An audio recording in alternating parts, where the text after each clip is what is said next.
Hey guys, আসসালামু আলাইকুম। It's me Jannatul Malpara and welcome to my another vlog video guys. কেমন আছো তোমরা? আশা করি অনেক অনেক ভালো আছো। আমিও আলহামদুলিল্লাহ অনেক ভালো আছি গাইস।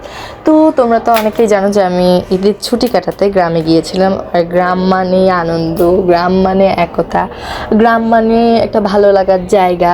আর কি বলবো, গ্রামের নিয়ে কোনো আর কি আপনি কোনোদিনও এটাকে এক্সপ্লেন করতে পারবেন না। তো আমি গ্রামে গেলে অনেক মজা হয়, সব কাজিনসরা এক জায়গায় হয়ে অনেক কিছু করি। তো আমরা আসার আগের দিন ভেবেছিলাম রাতের বেলা খিচুড়ি পার্টি করব গরুর মাংস দিয়ে। তো যেই কথা সেই কাজ, আমাদের দাদা আমাদেরকে গরুর মাংস এনে দিয়েছিল। আর এই যে আমরা কিন্তু আমাদের উঠানেই খিচুড়ি প্রসেসিং করা স্টার্ট করে দিয়েছি আমাদের মাটির চুলায়। তো এই দেখো কত সুন্দর করে মশলা টশলা কষায় সব কিছু রেডি করতেছে। আর গাইস, তুমি যদি আমার পেজে নতুন হয়ে থাকো অবশ্যই আমার পেজটাকে ফলো করে দিবে।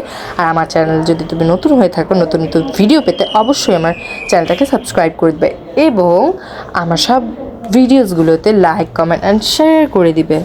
আর গাইস, এই দেখো আমরা সব কাজিনসরা মিলে সব কিছু রেডি করছিলাম। আর বলি কি, এই টাইমটার মধ্যে এত জোস একটা স্মেল বেরোচ্ছিল আর কি মাংস কষানোর, আমার জাস্ট আর কি দেখেই জিভে পানি চলে আসছে। এই যে এখানে হচ্ছে চালের প্রসেসিংটা করা স্টার্ট করছি। তো দেখতেই তো পারতেছো আমরা একসাথে থাকলে কত মজা করি।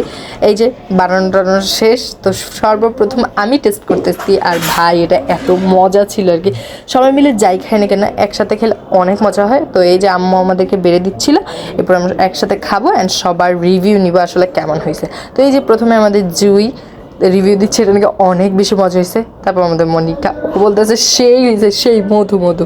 এরপর এই যে আমাদের বাড়িয়া, ওরা নিয়ে আর কিছু ভাই বলার নেই। তো গাইজ, তোমরা ভালো থাকবা, সুস্থ থাকবা, আল্লাহ হাফেজ।